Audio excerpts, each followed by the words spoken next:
चलिए, complete circle के managing partner और सीईओ गुरमीत चड्ढा जुड़ गए हैं हमारे साथ। गुरमीत जी, गुड आफ्टरनून। काफ़ी स्टॉक्स में कमबैक हो रहा है, ज़बरदस्त कमबैक है। आज थोड़ा स्टॉक स्पेसिफिक मैं शुरुआत कर रहा हूँ, मार्केट पर भी आऊँगा आपसे व्यू लेने के लिए। लेकिन मेरे ध्यान में सबसे पहला स्टॉक जो आया वो आपके ऑल टाइम फेवरेट स्टॉक्स में से एक पॉली कैब। ये पूरी की पूरी स्पेस पॉली कैब KEI, इसमें काफ़ी शानदार मूव्स हैं पिछले कुछ दिनों में। कैसे देख रहे हैं आप इस रिसेंट रैली को? तो अनुज, हमने पहले भी चर्चा की थी। मतलब फॉर्चुनेटली आईपीओ लेवल से है ये स्टॉक, तो हमारे लिए काफी बड़ा कंट्रीब्यूटर रहा है। और केबल एंड वायर स्पेस में जो भी जितनी भी पावर इक्विपमेंट स्पेस है, केबल एंड वायर है, कंडक्टर्स है, ट्रांसफॉर्मर्स है, HVDC है, हमने देखा सब में तेजी है। ये इनका एक अलग बुल मार्केट है, चाहे वो जी वर्नोवा हो, जो ट्रांसमिशन प्लेज हैं, हिटाची हो HVDC में। पॉलीकैब लगभग अब 5 डिजिट पहुंच गया है इन केबल्स एंड वायर्स में। कंडक्टर्स में है, अपार इंडस्ट्रीज है, सब जगह बहुत बहुत अच्छा मूव आया है। थोड़ा सा मुझे लगता है कि वैल्यूएशन स्ट्रेच हो गया है, तो शायद नियर टर्म में कंसोलिडेशन या प्रॉफिट बुकिंग हो सकता है। बट 3-5 साल की स्टोरी बहुत स्ट्रक्चरल है। जैसे फॉर एग्जांपल HVDC है, ये 12,000 करोड़ का अभी जो है बिजनेस हो रहा है। इवेंचुअल अपॉर्चुनिटी लगभग लगभग 1 लाख करोड़ से ऊपर की है। तो ट्रांसमिशन कैपेक्स 8-9 लाख करोड़ का है 2030-31 तक। और अभी भी काफी एक्शन है, हालांकि बेस्ट ऑफ द रिटर्न्स मेरे हिसाब से नियर टर्म में शायद मार्केट अनुज कैप्चर कर चुका है।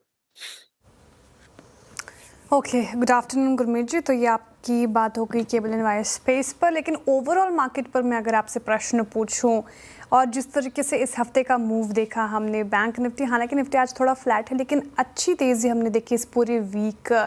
क्या आप मान के चल रहे हैं जिस तरीके से डील साइन हो चुका है UKFT का भी ट्रेड एग्रीमेंट और ये पूरा सिनेरियो क्रूड का नीचे आना, क्या अब एक नेक्स्ट रैली हम एक्सपेक्ट करें मार्केट में?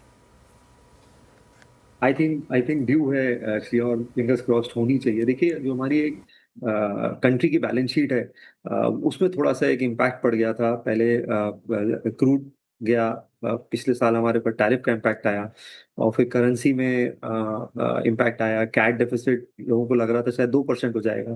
तो एक जो कंट्री की बैलेंस शीट है वो रिपेयर हो रही है, क्रूड वापस $80 के नीचे है।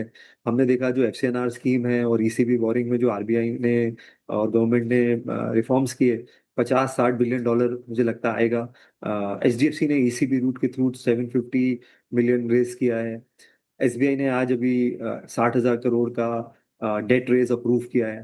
तो बैंकिंग सिस्टम में लिक्विडिटी बढ़ेगी, और ये FCNR जो डिपॉजिट्स हैं और जो ये बोरिंग्स हैं फॉरेक्स में, इसको आपको CRR में और SLR में नहीं लेना है। इसका मतलब आपको प्रोविजनिंग कम करनी है। तो एक तरफ कॉस्ट ऑफ फंड्स कम हो जाएगा 100 बेसिस पॉइंट्स के आसपास, और दूसरी तरफ आपको प्रोविजनिंग नहीं करनी है, तो निम पे 5 से 10 पैसे का इम्पैक्ट पड़ सकता है। क्योंकि हमने देखा निम्स प्रेशर में रहे हैं फाइनेंशियल सेक्टर के, तो 5-6 हज़ार 7 हज़ार करोड़ का profitability cost of funds lower होने की वजह से इंप्रूव होगी सेक्टर की। और मुझे लगता है इसमें अभी और लेग्स देखने को मिलेंगे, क्योंकि स्पेशली जो लार्ज कैप बैंक्स हैं वहाँ पे मूवमेंट हार्डली कुछ आई है। चाहे वो HDFC हो, ICICI हो, SBI में भी काफी करेक्शन आया था अर्निंग्स के बाद। उसके अलावा डिफेंस बहुत में ऑर्डर्स अपटेक अच्छी हो रही है। पावर इक्विपमेंट की मैंने अनुज से चर्चा की। जितने भी ऑयल सेंसिटिव सेक्टर्स हैं, ऑटो है, ऑटो कंपोनेंट्स हैं, पेंट इंडस्ट्री है, केमिकल के इतने सारे डेरिवेटिव्स हैं, मुझे लगता है वहां पे एक बहुत राहत मिलेगी। और गवर्नमेंट की जो एक कंसर्न था कि स्पेंड नहीं कर पाएगी इतना फिजिकल प्रेशर में, आई थिंक वो धीरे धीरे जो है ईज आउट हो रहा है। और सोने पे सुहागा जो युआन अप्रिशिएट हुआ है रुपी के अगेंस्ट 20-22%, उससे हमारे यहाँ जो केमिकल्स और APIs वाले जो चाइना से इम्पैक्टेड हैं, वहां पे भी बड़ी राहत मिली है। तो ये 3-4 तरफ राहत आई है, और बहुत जल्दी मुझे लगता है ब्रॉडर मार्केट में भी रिफ्लेक्ट करेगी। ओके। गुरमीत जी, ये तेल सेंसिटिव स्टॉक्स में काफ़ी शानदार रिवर्सल है। एशियन पेंट्स, आपका favourite stock IndiGo, Pidilite, even oil marketing companies, इन स्टॉक्स में अगर आपको चुनने हो कोई 2-3 स्टॉक्स तो कौन से होंगे? तो अनुज, हमारे पास पिडिलाइट में एक्सपोजर है, कुछ नॉन डिस्क्रिशनरी पोर्टफोलियोज में।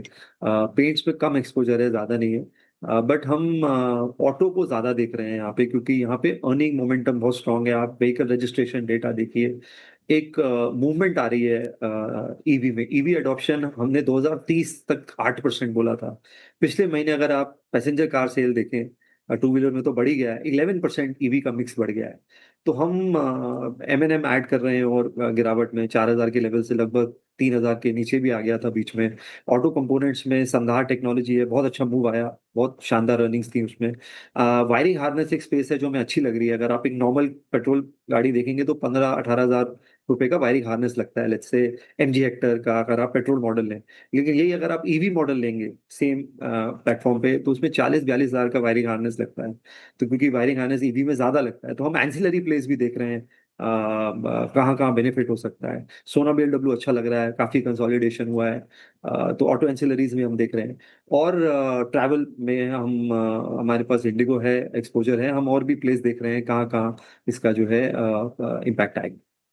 ओके, मीनवाइल मार्केट में एकदम से एक पता नहीं शायद 3 PM मूव है या जो मर्जी कहें इसे, एकदम से एक जंप आया है और एक्चुअली अच्छा खासा जंप है और अब हम डे हाई पर आ गए हैं 24,150 पर निफ्टी और बैंक निफ्टी लेकर आइए एक बार जरा वापस डे हाई पर। सेंसेक्स 77,328 पर ये शायद तुम बात करते हैं कि अब ये मूव कब आ जाएगा कैसे आ जाएगा आपको पता नहीं चलेगा, लेकिन अगर आप ऑलरेडी होंगे ट्रेड में तभी आप फ़ायदा उठा पाएंगे। तो अगर आप थे जैसे ट्रेड में लॉन्ग पोजीशन में तो एकदम से मूव आया और आप देखिए निफ्टी डे हाई पर 24,154 पर, इनफैक्ट शानदार मूव आ रहे हैं अब इस समय पर। गुरमीत जी, एक स्पेस जहां थोड़ी सी दिक्कत रही है वो है IT, लार्ज कैप IT। आज एक्सेंचर के भी नंबर्स आएंगे शाम को, थोड़ा मार्केट उससे पहले नर्वस है। इस स्पेस पर क्या व्यू होगा आपका?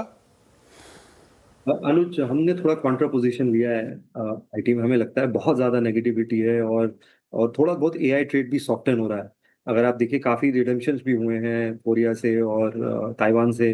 US में भी अगर आप देखें डाउ इंडस्ट्रियल्स ज्यादा अच्छा कर रहा है नैस्डैक से, तो मुझे लगता है कि उसका इम्पैक्ट आएगा। दूसरा, मुझे लगता है जो HCL का इन्वेस्टमेंट हुआ सर्वम में, मुझे लगता है हमें इसको थोड़ा अपलॉड करना चाहिए, क्योंकि फाइनली हमारा एक कंसर्न रहा था इंडियन IT कंपनीज में कि इन्वेस्ट नहीं कर रहे हैं, डिविडेंड ज्यादा कर रहे हैं। तो मूझे लगता है बहुत वेलकम मूव है। उन्होंने राउंड लीड किया है, 1500 करोड़ के आसपास इन्वेस्ट किया है। मुझे लगता है आपको और ऐसी न्यूज देखने को मिलेगी। जो भी LLM है, लैंग्वेज मॉडल्स हैं, वहाँ पे आपको इंडियन IT कंपनीज में आपको पार्टिसिपेशन दिखाई देगा।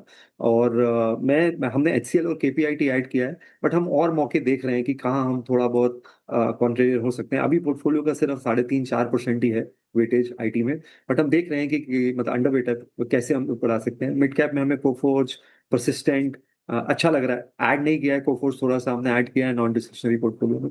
तो हम मिड कैप IT पे भी निगाह बनाए हुए हैं कि कौन कौन इसमें बेनिफिशरीज हो सकते हैं। तो एक टैक्टिकल प्ले यहाँ पे आएगा अनुज, कब आएगा कहना मुश्किल है, बट मुझे लगता है कि थोड़ा सा ड्यू है।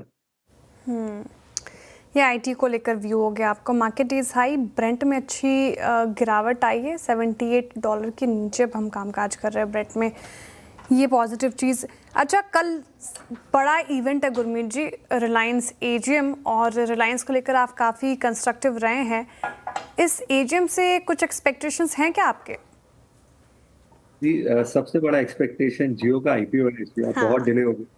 और मुझे लगता है कि एक वैल्यू अनलॉकिंग इवेंट रिलायंस को चाहिए। 2-3 साल का कंसोलिडेशन हुआ है और वैल्यूएशन बहुत रीजनेबल हो गए हैं। और थोड़ा सा एनर्जी बिजनेस को लेके भी अपडेट चाहिए, क्योंकि रिलायंस एक ऐसा प्ले है जिसने एनर्जी स्पेस में भी पार्टिसिपेट नहीं किया है, जो पार्टिसिपेशन हमें बाकी एनर्जी स्टॉक्स में देखने को मिला है। तो ये दोनों में निगाह रहेगी। जियो का वैल्यूएशन मार्केट 14-15 लाख करोड़ कह रहा है।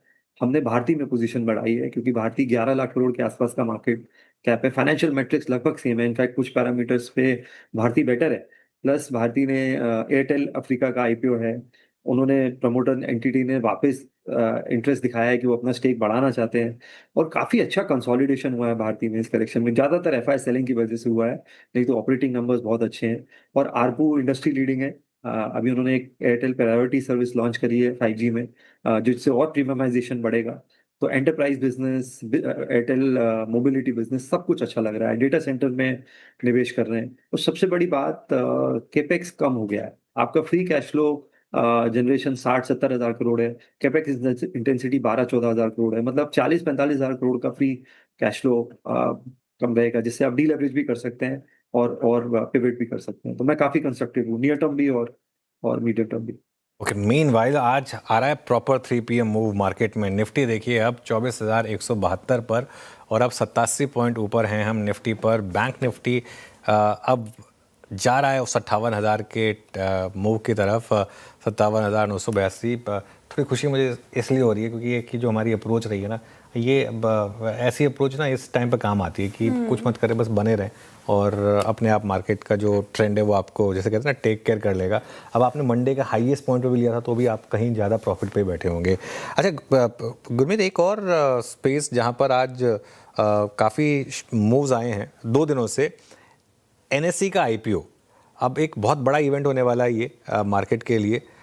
इनफैक्ट एक रिस्क ये भी है कि एनएससी और जियो दोनों आईपीओ कहीं साथ में ना आ जाए। खैर ऑब्वियसली थोड़ा गैप रहेगा, लेकिन एनएससी के आईपीओ और कैपिटल मार्केट थीम आप कैसे अप्रोच करेंगे अब इसे? अनुज, रिकवरी ड्यू है, ये हाई बीटा प्ले। अगर बाजार रिकवर करेगा तो आपको कैपिटल मार्केट प्ले में ज्यादा तेजी मिलेगी। आज जब सीडीएसएल में मूव देखिए, जैसे ही आईपीओ आएगा डीमैट अकाउंट बढ़ते हैं। तो अभी तक क्या हो रहा था, जो एएमसी बिजनेस है वो अच्छा कर रहे थे क्योंकि वो एन्युटी बिजनेस है। लेकिन जो ट्रांजैक्शन बिजनेस है, ब्रोकिंग है, जैसे रिपॉजिटरी है या ब्रोकर्स हैं, इनमें थोड़ा सा प्रेशर था। अब जैसे जैसे मार्केट इंप्रूव होगा, अच्छे आईपीओ आएंगे, नए डीमैट एडिशंस बढ़ते हैं, ट्रांजैक्शन बढ़ते हैं, रिटेल पार्टिसिपेंट बढ़ता है, तो अच्छा। तो हमारे पास सीडीएसएल है ही है। हमने ग्रो में वेटेज बढ़ाया जब मार्केट में करेक्शन आया 180 185 के लेवल्स पे। वेल्थ मैनेजमेंट में भी एक्सपैंड कर रहे हैं, एएमसी बिजनेस भी अच्छा कर रहा है उनका, और भी पिवट कर रहे हैं। तो बहुत अच्छा न्यू एज बिजनेस लगता है हमें ये। और मुझे लगता है कि थोड़ा सा इम्पैक्ट आपको कैम्स में भी देखने को मिलेगा, क्योंकि उसका आपको गेन नंबर ऑफ ट्रांजेक्शन्स बढ़ते हैं जैसे मार्केट ठीक होता है। प्लस हमने एक एएमसी में और वेटेज बढ़ाया है जो कि बिरला एएमसी है। अगर बिरला आप देखेंगे तो 7-8%, 9% एसेट्स पे वैल्यूड है। निपॉन 11-12% पे है, और जो अच्छी एचडीएफसी है वो 13-14% एसेट्स में है। तो एक थोड़ा सा डिस्काउंट है बिरला का। और बिरला के फंड्स में बहुत जबरदस्त टर्न अराउंड हुआ है। सारे फंड्स क्वार्टाइल 1 में है, और इक्विटी मिक्स इंप्रूव हुआ है। पहले बिरला का डेट मिक्स ज्यादा था इक्विटी से, पिछले 1-1.5 साल में मल्टी एसेट में और इक्विटी में काफी इन्फ्लोज आए हैं। तो मुझे लगता है कि री रेटिंग कैंडिडेट ऑलरेडी अच्छा किया है, तो ये भी हमने पोर्टफोलियो में ऐड किया है। ग्रो और आदित्य बिरला एएमसी हमने फ्रेश ऐड किए हैं गिरावट में। सीडीएसएल कैंप हमारे पास ऑलरेडी है पोर्टफोलियो। ओके, ये तो कैपिटल मार्केट स्पेस की चर्चा हो गई। गुरमीत जी, एक और स्पेस जो आज शानदार मूव के साथ कामकाज कर रहा है, that is EMS space. PG Electroplast, Amber देख लीजिए, डिक्सन कल हमने देखा जेवी के वीवो के साथ जेवी की खबरों के बीच में उछल गया था। हालांकि फिर कंपनी की सफाई आई कि अभी तक कोई मंजूरी को लेकर खबर नहीं है। लेकिन ईएमएस स्पेस को कैसे देख रहे हैं आप, और यहाँ पर कोई पसंदीदा स्टॉक जो आपको अच्छा लगता हो? डिक्सन हमारे पास पुराना एक्सपोजर है, हमने फ्रेश एडिशन नहीं किया है। गिरावट थोड़ी हुई थी तो थोड़ा सा ऐड किया था। एम्बर को हम रिव्यू कर रहे हैं क्योंकि वो पिवट कर रहा है और मोबाइल मैन्युफैक्चरिंग में भी जाना चाहता है। और उसके अलावा हम और भी सिरमा को एवेलुएट कर रहे हैं। बट पोर्टफोलियो में ईएमएस स्पेस में अभी सिर्फ डिक्सन है। बट हम एवेलुएट कर रहे हैं और इसमें और अपॉर्चुनिटीज बनेगी, और पीएलआई अनाउंस होगी। अश्विनी वैष्णव ने अभी बोला है कि हमारा 3rd largest export of electronics है, ये 2nd लार्जेस्ट हो जाएगा अगले 4-5 साल में। तो एक जो टेक्निकल मैन्युफैक्चरिंग है, प्रिसीजन इंजीनियरिंग है, वहाँ पे बहुत अच्छे फर्स्ट जनरेशन एंटरप्रेन्योर्स आ रहे हैं, और यहाँ भी और अच्छे प्लेस आएंगे। तो हम और समय में कुछ नए नाम इसमें जरूर ऐड करेंगे। मतलब टाइम भी हमारे पास अभी सिर्फ डिक्सन। ओके, डिक्सन इस ईएमएस स्पेस से आपके पास अभी ऑलरेडी है। गुरमीत जी, बहुत शुक्रिया आज जुड़ने के लिए, तमाम सवालों के जवाब देने के लिए, सारी स्पेसेस पर अपनी राय रखने के लिए, मार्केट आउटलुक बताने के लिए बहुत शुक्रिया आपके वक्त के लिए। Have a good evening.